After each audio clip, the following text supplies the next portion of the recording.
Hello everyone, welcome to the video. Salt here. Today we're going to be taking a look at the Kuva twin Stubbas.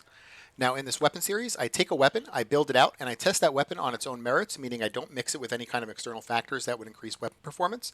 That would be things like Warframe abilities or pets putting statuses on enemies, things like that.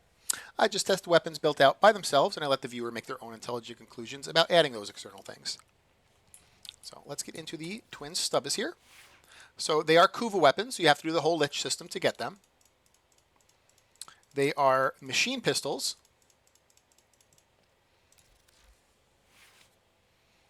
So interesting things about the Kuva Stubbas. The first thing, and it's not exactly unique to the twin Stubbas, but because it's a Kuva weapon, you can pick a progenitor element. So I think everything can get picked except for viral, corrosive, and blast. Viral, corrosive, and blast you can't pick. Any other elements you can pick on the progenitor. So all the basic elements plus magnetic or radiation. Now, for the progenitor, we're going to be picking toxin. And the reason is toxin is easy to switch from either viral or corrosive. It makes it a very easy switch. So it's a little bit more it's easier to switch between builds. So like right now I have viral because toxin is basically at the end here. So toxin is mixing with frostbite to make viral. But if I want to use corrosive, all I have to do is pop frostbite off. I type in electric, put on jolt, and bam, now all of a sudden I have a corrosive Kuva twin Stubbas. And that's because that electric is now going to mix with the toxin and it's going to make corrosive. So I'm going to go back to my viral build though. Let me put in cold frostbite. Okay. So that's the reason we pick a toxin there. The other okay option is heat, but that changes the build up. So if you're using heat, then you're probably going to use the Cascadia Flare, and you're probably also going to want to use a heat mod on your Kuva twin Stubbas. And so you're losing a mod slot. In fact, you're actually losing 2 mod slots because then you have to put in viral and heat. So you wouldn't be able to use Karna's Stinger. You'd probably also be getting rid of something else. So the heat build is okay, but you're making so many concessions to fit that heat build that it actually ends up being a little bit weaker than this one, which is viral slash. So, okay. And I think that's really it for the interesting things about the Kuva Stubbas. They're pretty basic little machine pistols. They are very good though. So, for the mods, we're going to go with Galvanized Diffusion for multi-shot, Galvanized Shot for status chance and direct damage per status type effect on the target. The Kuva twin Stubbas actually has a pretty damn good status chance. It has an okay crit chance too. So like it's pretty balanced. You know, it's got a pretty balanced crit and status chance, but the status chance is really nice. So you have a good chance of pretty much getting everything on here. Puncture is a little bit like lowly weighted, but you'd probably even still get a puncture once in a while. So Galvanized Shot is usually getting the effect of at least 3 of those statuses, sometimes even 4 if puncture gets on it. Galvanized Crosshairs for critical chance. Lethal Torrent for fire rate and multi-shot. Creeping Bullseye for critical chance. Prime Target Cracker for critical damage. Karna's Stinger. This is going to be used to increase our slash weighting and to give us more status chance. So I had done a lot of testing between Karna's Stinger and the other option for the slot was Hornet Strike. Now, Hornet Strike probably would beat out Karna's Stinger if we didn't have flat damage in a few other places, right? Like we have flat damage with Secondary Deadhead. We have a little bit of conditional flat damage with Galvanized Shot. And so when I was doing testing, Karna's Stinger like very easily beat out Hornet Strike. But if for some reason, if you're messing about with this build and you're changing things around and maybe you don't use the big flat damage of Secondary Deadhead, then Hornet Strike probably would be better than Karna's Stinger in this slot here. But if you have Secondary Deadhead and you're already getting that 360% flat damage there, and you're getting a little bit of that conditional flat damage with Galvanized Shot, Karna's Stinger is definitely going to beat out Hornet Strike. Okay, and now we're going to use Frostbite That's going to be our 60/60 cold mod, and that's going to mix with our progenitor, which kind of sits here on the list, and that's going to make viral. So if we look here, our viral weighting is a little bit high. It's 32, where our slash is 24. If you don't use Karna's Stinger, your slash weighting goes a lot lower than that. So it is important to use Karna's Stinger. That way you get a little bit more slash procs there. In our Exilis, we're going to be using primed pistol ammo mutation. You can go through ammo pretty quickly on this. It's kind of up to you. You might not need this. It really depends if you're using this as your primary damage source or not. The thing is that there's not much else to use in the Exilis slot. If we weren't using secondary Deadhead, like let's say you wanted to use secondary Merciless instead. Well, secondary Merciless, you don't get weapon recoil reduction on it like you do with secondary Deadhead. So if you were using secondary Merciless, then Steady Hands might be a good option in the Exilis slot. But because we're getting that recoil reduction from secondary Deadhead, we can use our Exilis slot for more ammo. And the Arcane secondary Deadhead. That's just going to give us a 360% flat damage increase, 30% headshot multiplier, and less recoil. All right. And so because I don't mix this with any kind of external factors, I'm going to be doing this on a big dumb Anaros with no Archon shards that increase weapon performance. No mods or arcanes on the Anaros that increase weapon performance. And with a pet with no sentinel weapon and no mods on the pet that increase weapon performance.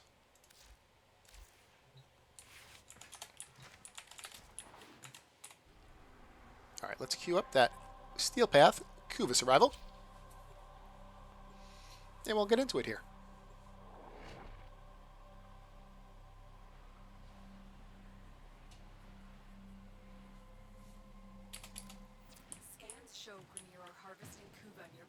So once in a while, you'll see me press my 3 to give myself status immunity and armor, but that's all it does. It doesn't do anything else as far as like affecting weapon performance. And that's the only button I will be pressing.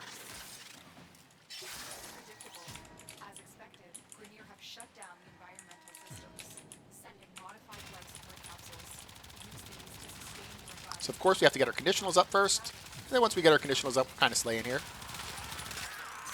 So it's going to be a yellow and orange crit build. About 50-50 of each. Maybe a little bit more oranges, especially once you get a couple puncture procs. Like 1 or 2 puncture procs on an enemy, you'll see a little bit more oranges. But puncture is a little bit lowly weighted, so you won't see that a lot.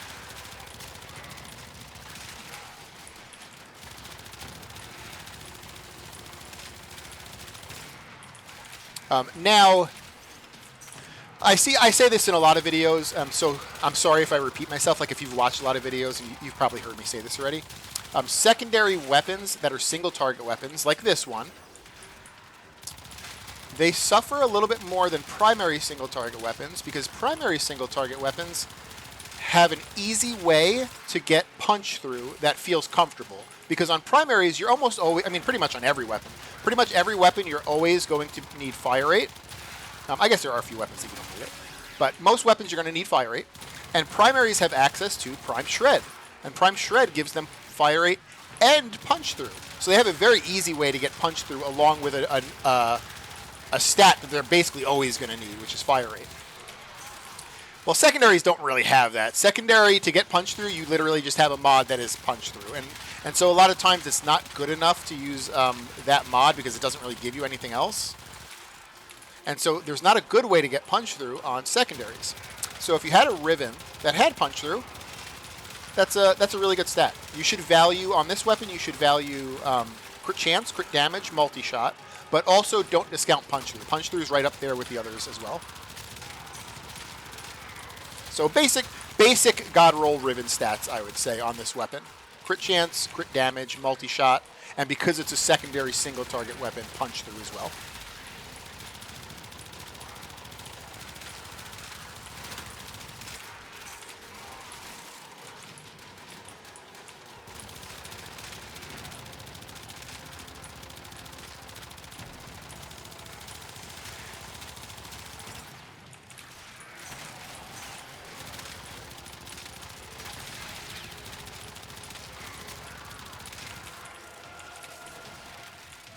And hit 1 life support here.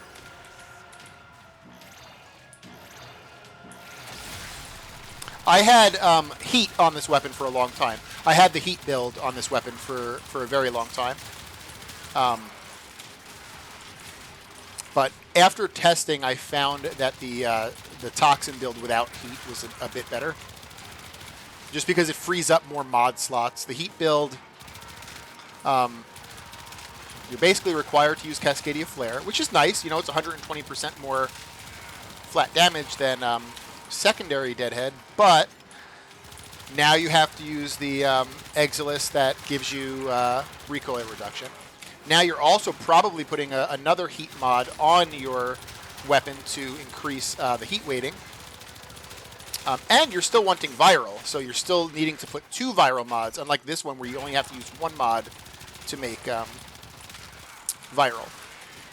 So you're basically losing 2 mod slots for the heat setup, and all you're really gaining is heat, which is a good element, but slash is better than heat. And so, you know, this weapon's always going to have slash, but if you have a very high heat weighting, it's also competing against, not only is it competing against viral like it is on this build, but now it's also competing against heat. And you don't have room on the heat build to actually put Karna Stinger. And so that's why this build ends up being better than a heat setup. They're very similar, though. If you went with a heat progenitor and you're currently doing the heat setup, don't feel too bad about it. They're so similar, you probably won't even notice. If you go to the simulacrum, you will see a difference. But other than that, like on normal gameplay, you probably won't even notice a big difference. All right, let's get this Acolyte dealt with here. I think this is going to be a pretty average Acolyte killer. I don't think it's going to be anything special.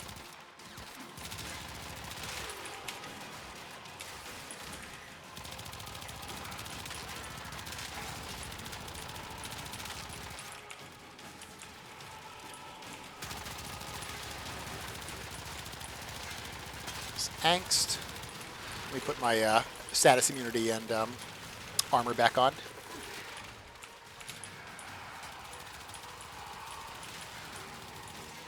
So yeah, as you see, it's a very average Acolyte killer. It's one that you're not going to feel too bad, but you're not going to feel good using it either against the Acolyte. It's just kind of meh. It works, but it's not great.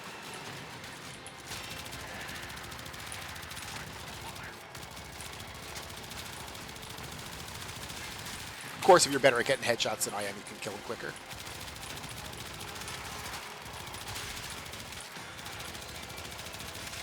There we go, he's gone. So I'm going to head to the next set of life sports. I'm probably going to hit 2 of them. We'll kind of Congo line this group of enemies behind us over here.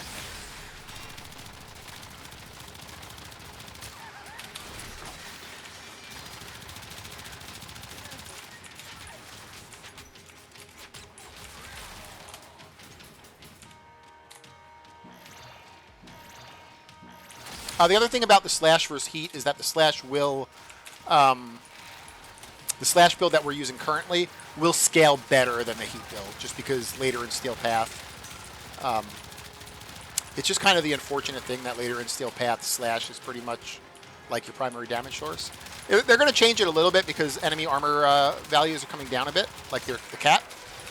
So it might not be as valuable. It's still going to be valuable. I mean, slash is probably still always going to be like the top element. But it's not going to be as valuable as it currently is after they change that. Because you do reach a certain level. It's way on. It's like when enemies are like thousands of levels high. But you reach a point where basically the only thing that's actually doing damage to enemies is slash. Which kind of sucks, you know, because then your slash is the only thing. It's like...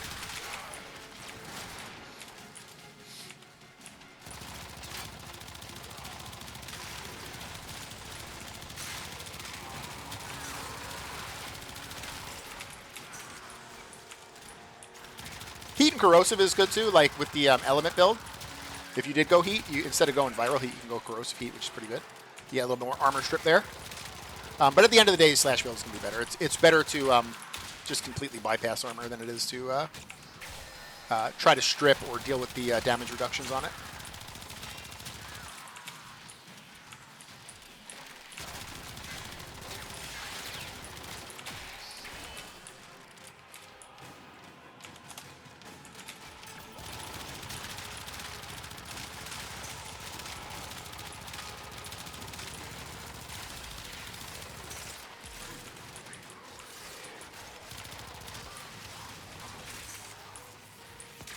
Now the slash values on this weapon are going to be small, so it's more quantity over quality on these like little assault rifles or little machine pistols. The quantity of your slashes are going to be where you get a lot of your damage from. So if you've seen other videos, like if you've seen like the Dread video, like yeah, you might only get one slash proc on the Dread, but that one slash proc could equal like 50 of these little slash procs that I'm getting on the Kuva Stubbas. But you still produce them very quickly, though, so, you know, it's not hard to produce the slashes. But it's just something to know that not all slashes are equal. They're based on the damage you're producing and, like, your multipliers and whatnot. So, you know, bigger weapon producing a slash is going to be a bigger slash. Smaller weapon producing a slash is going to be a smaller slash. But typically, those smaller weapons are going to shoot faster, so you're getting more slashes, basically. Oh, I was going to hit that life support, but it's like under the floor. I don't feel like going in the basement yet. We're at 50%. We're okay. We actually only have a minute left, so we might not need to hit any more life supports. Maybe we can farm up some kills, and we'll get this weapon's kill count up, and we'll see where we're at the end. So when I do these tests, for anyone that doesn't know, average weapons, that would be like average assault rifles, probably like average machine pistols. The Velox kind of hit it yesterday too. Average weapons usually hit at about 350 to 400 kills. I think this is a pretty average weapon. I'm going to guess it's probably going to be close to like 400-ish. I was able to eke out a little bit more DPS on this, though, by switching it to a slash-heavy build with Karna's Stinger. So maybe it'll be higher than 400, but I think it's still going to be very average. I don't think the difference between the heat and the slash is so much different that we're going to get like way different kill values here. We have the second Acolyte coming. Now we are going to hit 10 minutes, though, before he probably even spawns. All right, so we're at 10 minutes. 480 kills. That's above average. Okay. 480 kills. I'm going to head out. Mania is a little bit annoying. He's the Zephyr Acolytes. He can't even shoot him sometimes. Half the time he has Zephyr's Turbulence on. So hit scan weapons can't hit him through Zephyr's Turbulence. So I'm just going to leave him back there. We saw how this did on the first Acolyte. It was very average, very average. But the kill per minute numbers were a little bit above average, 480, okay. A little bit above average, that surprised me. We'll see how it does on Lewis Circulus, that'll be the next test. On Lewis Circulus, we fight higher level enemies, so 180 to 200. They're going to be mixed enemies, they won't all just be Grineer. And it's going to force us to fight big fat enemies with the Thraxes. So they're kind of like super Exinuses. Now sometimes on Lewis Circulus, average weapons can fail. Vanquished. Oh yeah, I know I vanquished him. I don't know why it just said that. I had to finish my Kuva Lich this morning to switch this over to Toxin because it was on heat for a long time. So that's what I spent my morning doing. That's why it might be a little bit late when this video comes up. I had to kill that Lich, and it took me forever because I ran out of ools, so I didn't have a free guess basically.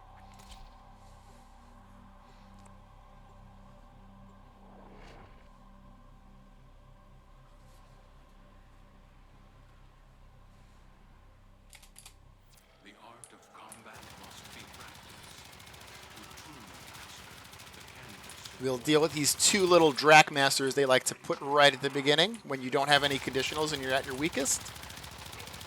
But luckily Slash is pretty good at killing them. So there we go. Alright, I'm going to press my 3 to give myself armor and status immunity, and then we'll start the map.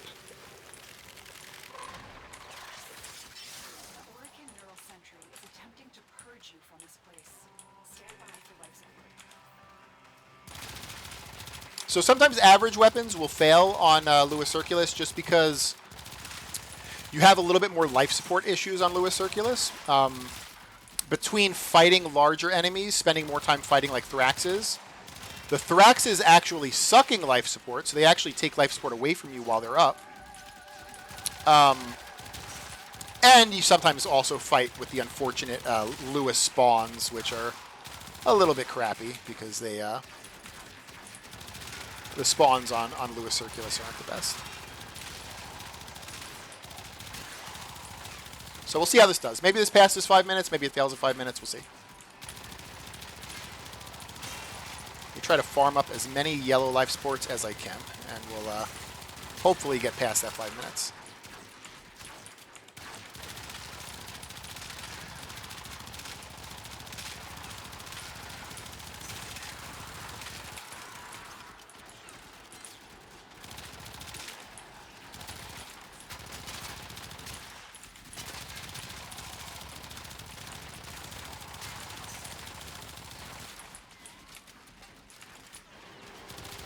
You see how they're fighting each other? It's because, I think it's because the Drakmasters, they summon these dogs, the Draks, but they're not considered corrupted, and so they end up just beating the shit out of each other. And that annoys the hell out of me, because I want the enemies to come to my location and not spend, like, a minute, 2 minutes fighting the dogs. So that's what I'm talking about when I'm saying, like, Lua sometimes have spawning issues. Just because... Maybe it's not spawning issues. It's like enemy AI issues. They're corrupted. They're supposed to be the same faction as each other. But they have like royal rumbles and beat the shit out of each other instead. Oh, thanks for following. Autopilot 45 just followed.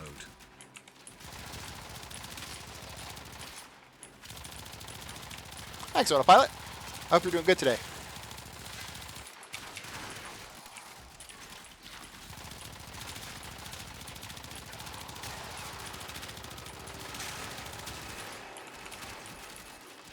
So let's head to this first set of life supports here.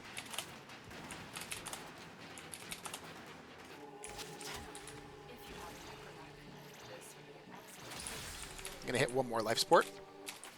Now the Acolyte can spawn in between 3 and 8 minutes. I say that, although one of the videos yesterday, I didn't get an Acolyte at all. So maybe I need to like review that to see when they spawn in. Maybe it's like completely random. I could have swore last time I checked it, which was a while ago. I think it was 3 to 8 minutes. But on one of the Velox runs, the Acolyte never even came out in the whole 10 minutes.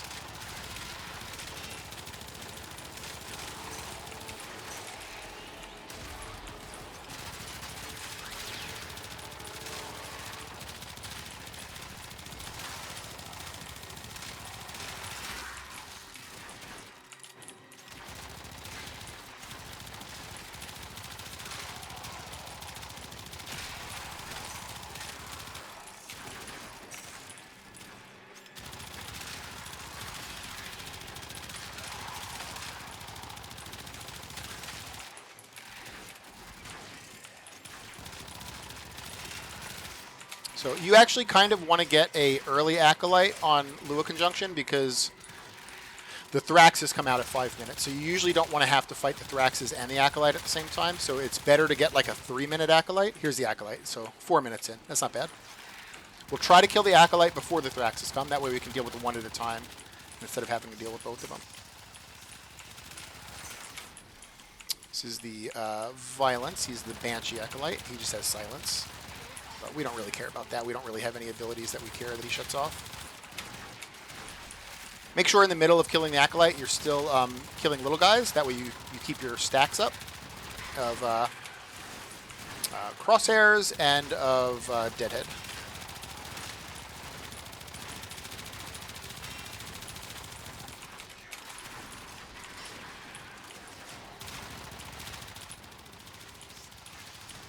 So we have 20 seconds for Thraxes to come up. Put this magazine into him. Reload. I'm going to go to kill some trash. Make sure my stacks are up, and then I'll go back to doing the Acolyte there.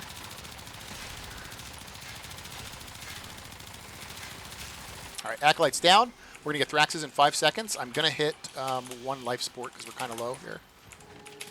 All right, here's Thraxes. Let me hit this real quick. We'll see if I can get past this 5-minute mark. I mean, I'm technically past it right now, but I wouldn't consider it past until I can get both these Acolytes down and still have life support. They're in their ethereal form, unfortunately.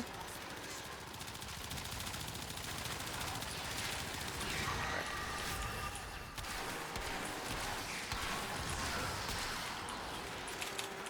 So one down.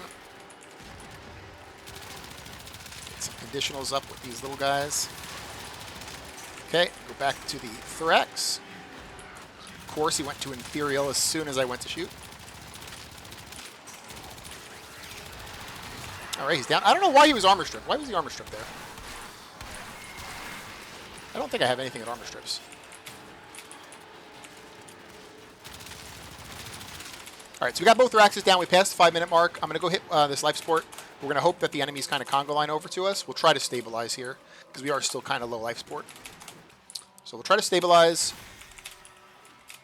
and we'll get ready for the next set of Acolytes and Thraxes.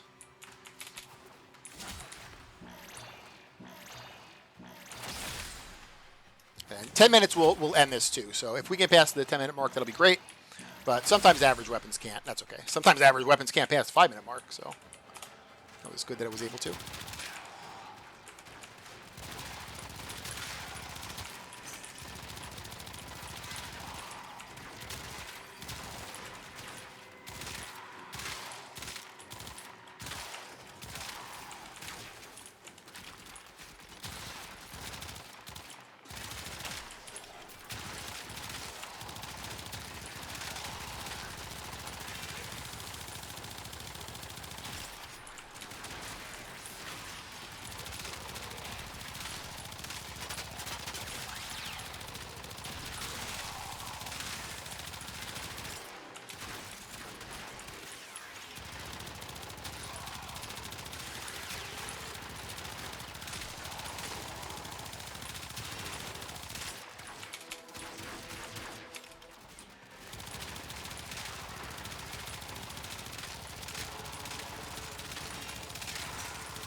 %, life support. I have a feeling we'll probably fail at the 10-minute mark. Like, we'll probably pass 10 minutes, but I don't think I'll get the Thraxes down while we still have life support. I think I'll probably run out of life support while fighting Thraxes. We'll see, though. Got my weapon stolen.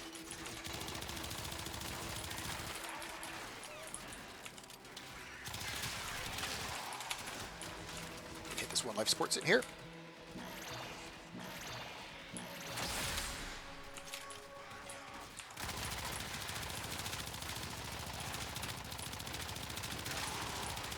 Probably should be killing these little drones that give shields. I don't know why I'm leaving them up.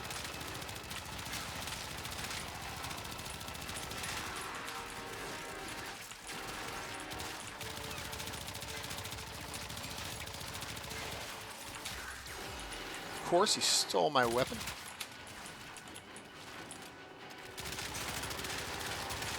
So we're getting close to 100 videos done. At 100 videos, I've decided I'm going to do a tier list finally. Because a lot of people have been asking that, and you know, it is something that's like kind of fun. I love watching like other people's tier lists on like other games and videos and stuff. So I think it'll be a cool thing. I'm going to do a tier list though of weapons that I've done so far. So nothing will be a weapon I haven't done yet. And so that'll give us kind of a path to the next tier list where the next group of weapons that I do will be on the second tier list. I'm going to head to that set of life support up there. There's only one life support, and I'm at 20%, so that's not good. We may, it's kind of falling apart here with the life support, so we may not even get to, now we'll probably get to 10 minutes. What is it, it's 9:20 right now? Yeah, we only got 40 seconds to get to 10 minutes. I just don't think we're going to actually pass 10 minutes, and we have the Acolyte right now. I don't think I'll be able to kill the Acolyte in 30 seconds before the Thraxes come. I got my weapon stolen, of course.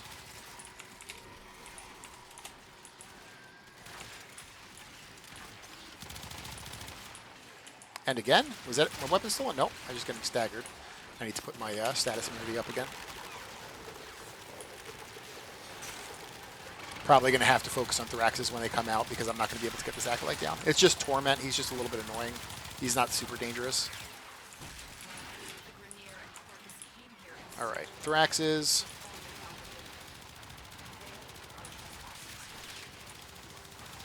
Slash procs will probably finish him. I got one down. We're at 15%. Where's the other one? There he is. Again, I don't know why he's stripped. All right, we got the Thraxes. Technically, we passed the 10-minute mark, although like we're gonna fail like right here. Yeah, out of life support. So technically we had passed the 10-minute mark, but we passed it with like 5% life support left. So we'll roll out here.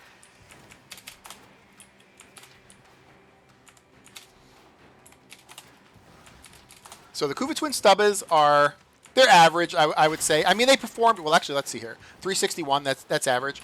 You expect to get a little bit less kills on Lua Conjunction than you did on Kuva Survival. Usually about like 50 to 100 kills less, which is about exactly what we did, where we get like 450 on Kuva Survival and 360 on Lua. So that's about right. So yeah, I mean, it performed a little bit above average on Kuva Survival, and it kind of performed average on Lua Circulus. So above average at best, but it's probably a little bit more in like the average range. Yeah, definitely worth getting. Definitely worth building out. Just remember, it's a Kuva weapon, so you have to format it 5 times for it to be considered mastered. So just keep that in mind. Kuva, Tenet weapons, and also like the Paracesis have to be formatted 5 times for you to technically have them mastered. So you level them to 30, then you have to put a format in. Then it lets you level them to 32, then you have to put a format in. And you do that same process for 34, 36, 38, and then when you finally get to 40, then it considers it mastered. So yeah, that was the Kuva Twin Stubbas. I hope you guys liked the video. If you liked it, consider giving it a like. If you haven't subbed yet, consider subbing or tell me what I can do to earn your sub. And thank you so much. I hope you guys have a good day. Take care. Bye.